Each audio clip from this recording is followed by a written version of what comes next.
Là et Zilpa étaient les serviteurs personnels de Rachel et Lia, les épouses de Jacob, et qui est devenue plus tard des concubines du patriarche d'Israël.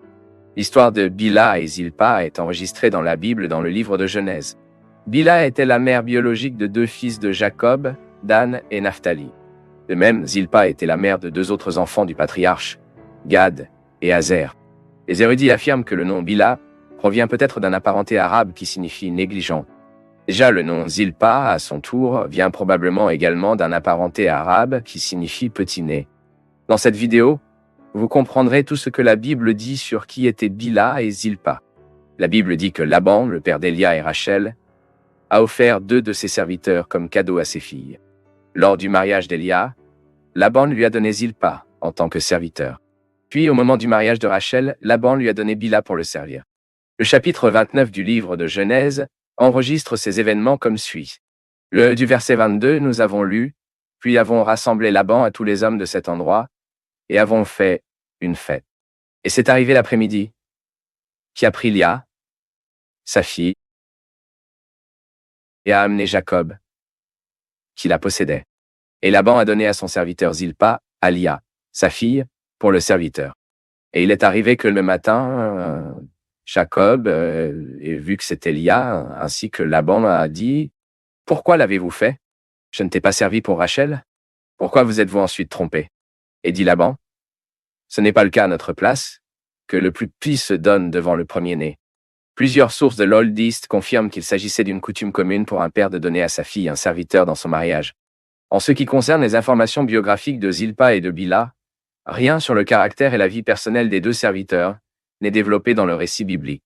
La Bible ne fait aucun jugement moral sur Zilpa et Bilha, ne signale même pas leur réponse à la foi de la famille abrahamique, représentée dans Jacob.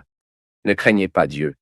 Ils ont probablement été créés dans un contexte d'idolâtrie dans la maison de Laban. Mais nous ne savons pas comment ils ont réagi en contactant la connaissance du vrai Dieu. En fait, tout ce que nous savons, c'est que Zilpa et Bilha apparaissent simplement dans le texte biblique, dans un contexte historique, dans le cadre d'une culture dans laquelle ils étaient des esclaves typiques communs en Mésopotamie qui ont consacré toute leur vie au service de leurs dames. Même il est possible que Zilpa et Bilha soient nés dans un poste servile, dans le clan de la propre famille de Laban, peut-être en tant que filles d'autres serviteurs. En tout cas, le texte biblique indique clairement qu'avant d'être des serviteurs d'Elia et Rachel, Zilpa et Bilha étaient des serviteurs de la maison de Laban. Déjà dans le chapitre 31 du livre de Genèse, Zilpa et Bilha sont mentionnés au milieu d'un différend familial.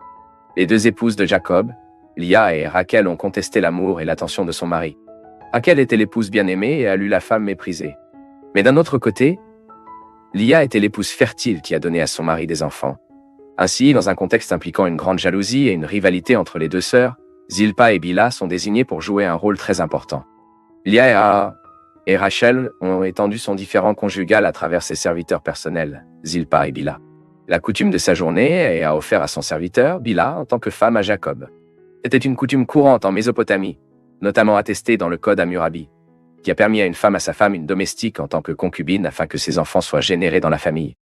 Dans ce cas, les enfants pourraient être considérés comme des enfants légaux de la dame de la maison. Même quand Rachel livrait Bilha comme concubine de Jacob, elle a déclaré dans Genesis. Les interprètes observent que cette déclaration de Rachel apporte une curiosité intéressante à propos de cette ancienne coutume. L'expression « amène les enfants sur mes genoux » signifie littéralement faire passer des enfants à genoux. Cette expression communique l'idée que la concubine a amené des enfants à la place de la femme afin que, à travers elle, la femme puisse enfin être une mère et faire une famille avec son mari. Ainsi, selon les chercheurs, ce concept a été illustré dans la tradition de l'Orient antique, avec la concubine positionnée au moment de l'accouchement, afin que l'accouchement se produise littéralement sur les genoux de la femme, symbolisant que la femme avait donné un fils légitime à son mari. Ainsi, avec cette coutume comme toile de fond, la Bible dit que Bilha a généré Dan et Naphtali, qui étaient légalement considérés comme des enfants de Rachel. Mais quand Lia a réalisé qu'elle avait cessé d'avoir des enfants, même si temporairement, elle a également donné à Jacob son serviteur Zilpa en tant que concubine. Zilpa a généré du Gad et Aser. D'eux-mêmes, les enfants de Zilpa étaient considérés comme des enfants légaux de Lia. Ainsi, dans ce contexte, Bilha et Zilpa occupaient respectivement la position sociale de Rachel et Lia, servant de concubines, c'est-à-dire les épouses auxiliaires de Jacob. Par conséquent, Bilha et Zilpa n'étaient pas des esclaves communs, mais ne jouissaient pas non plus du même statut que les épouses du seigneur de la maison. Même en tant que concubinas, Il ne pouvait pas rivaliser avec la tête de la maison. Selon les lois de la Mésopotamie qui ont réglementé ce type de relation, une concubine qui méprisait ou rivalisait avec sa dame après avoir eu les fils du seigneur de la maison pourrait être réduite par sa dame à l'état d'esclave, qu'elle ne puisse pas être vendue.